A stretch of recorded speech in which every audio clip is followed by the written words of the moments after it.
கதை சுருக்கத்தை பார்த்தோம். பிம்பிசார மன்னர், பிறகு புத்தபிரான் அந்த யாகத்துக்காக சென்ற ஆடுகளை எப்படி பாதுகாத்தார் அப்படிங்கிறத கதை சுருக்கத்தை பார்த்தோம்.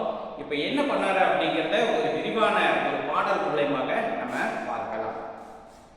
நின்றவர் கண்டு நடுங்கினாரே, ஐயன் நேரிலே நிற்கவும் அஞ்சினாரே, துன்று கருணை நிறைந்த வள்ளல் அங்கு சொன்ன மொழிகளை கேளும் ஐயா. வாழும் உயிரை வாங்கிவிடல் இந்த மண்ணில் எவருக்கும் எளிதாகும், வீழும் உடலை எழுப்புவதோ ஒரு வேந்தன் நினைக்கலும் ஆகாதையா அப்படிங்கிற பாடல்.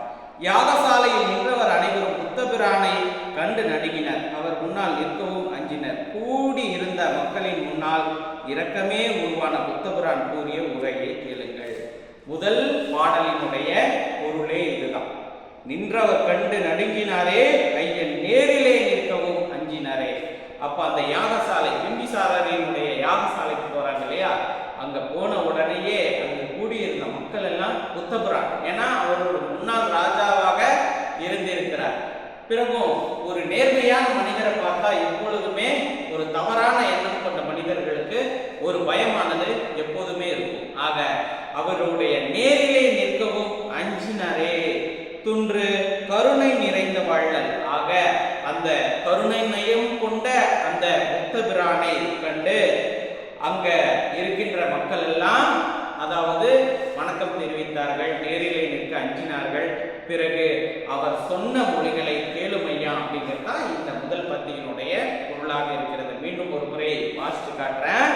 நின்றவர் கண்டு நடுங்கினாரே, ஐயன் நேரிலே நிற்கவும் அஞ்சினாரே, துன்று கருணை நிறைந்த வள்ளல் அங்கு சொன்ன மொழிகளை கேளுமையா அப்படிங்கிற முதல் பாடல். அதன் பிறகு முதல் பாடல் என்ன சொல்லுவாங்க, அங்க இருக்கின்ற மக்கள் நம்முடைய புத்தர் பிரானுடைய முன்னாடியே நிற்க பயப்படுகிறார்கள். பிறகு அவர்கள் கருணை நிறைந்த அந்த உருவத்தையும் பார்க்கிறார்கள். அவர் சொன்ன மொழிகளை நம்ம கேட்கலாம். வாழும் உயிரை வாங்கிவிடில் இந்த மண்ணில் எவருக்கும் எளிதா. இருக்கின்ற ஒரு உயிரை அதாவது கொள்வதற்கு மிக மிக எளிமையான செயல். எளிமையான செயலா இல்லையா? இன்றைக்கு கூட செய்தித்தாள்கள்லையும் அதாவது தொலைக்காட்சிகள்லையும் நம்ம பார்க்கிறோம், எத்தனையோ கொலை சம்பவம் எல்லாம் எளிதாக நடக்கிறது. இன்றைக்கு பேப்பர் எடுத்து பார்த்தீங்க அப்படின்னா இந்த கோயம்புத்தூர்லேயே ஒரு 100 பேர் இருந்திருப்பாங்க. இதுவே ஒரு விபத்துக்கள், அதாவது இயற்கையாக மரணம் அடைவது வேற, அதாவது விபத்துக்கள்ல மரணம் அடைகிறது, இன்னொருத்தரை கொலை செய்வது வேற. இந்த கோயம்புத்தூர்லேயே இப்படி எடுத்துக்கிட்டீங்கன்னா, பிறகு இந்த தமிழ்நாடு இந்த மாநிலத்தில் எத்தனை பேர் இன்னைக்கு இறந்துருப்பாங்க, எத்தனை பேர் கொலை செய்யப்பட்டிருப்பாங்க, பிறகு இந்த இந்தியாவில் எத்தனை பேர், இந்த உலகத்தில் எத்தனை பேர், ஒரு நாளைக்கு எத்தனை பேர் கொலை செய்யப்படுறாங்க. சரியா? சாதாரண ஒரு மனிதன் இன்னொரு மனிதரை தாக்குவது மட்டும் கொலையாகாது. இப்ப நம்ம வீட்டிலேயே நம்ம கரப்பாம்பூச்சியை கொல்றோம், எறும்புகளை கொல்றோம், ஒரு கொசு அடிக்கிறோம், அதெல்லாம் நடக்குதா இல்லையா?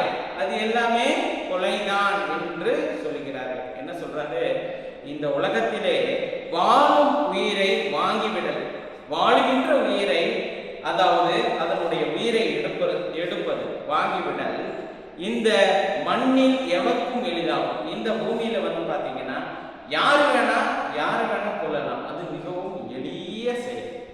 வீழும் உடலை எழுப்பதோ ஒரு வேந்தன் நினைக்கையிலும் ஆகாதையா.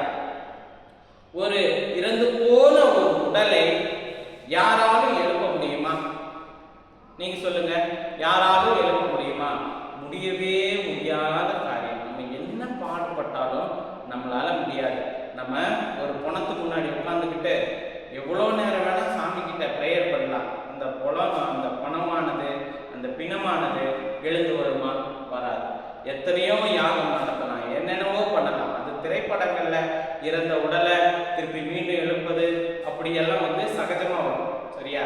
ஏன்னா அது சாதாரணமான ஒரு கற்பனை கதை, அவ்வளவுதான். அதுல என்ன வேணா கொண்டு வரலாம்.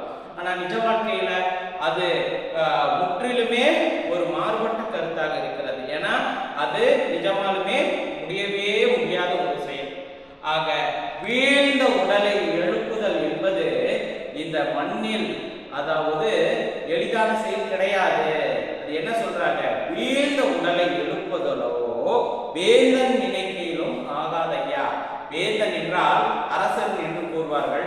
ஆக ஒரு நாட்டிற்கே ஒரு அரசனாக இருந்தாலும் கூட அவனால் முடியவே முடியாது.